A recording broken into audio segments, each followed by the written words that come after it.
কৃতি সাঙ্গিক ব্যক্তিত্ব প্রয়াত অষ্টম শঙ্করা শিলালঙ্কার মাহাতিরো এবং রাজগুরু আর্যমিত্র মাহাতিরো মহোদয়কে গভীর স্মরণ ও বন্দনা নিবেদন করছি।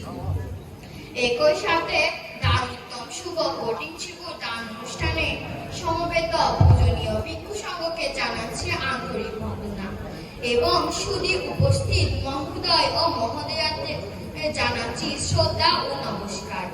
আমরা সূত্র পিটকের অন্তর্গত ধর্মপথ হতে কয়েকটি গাথা পালি ও পদ্যাকারে পাঠ করছি।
পরিবর্ত পদ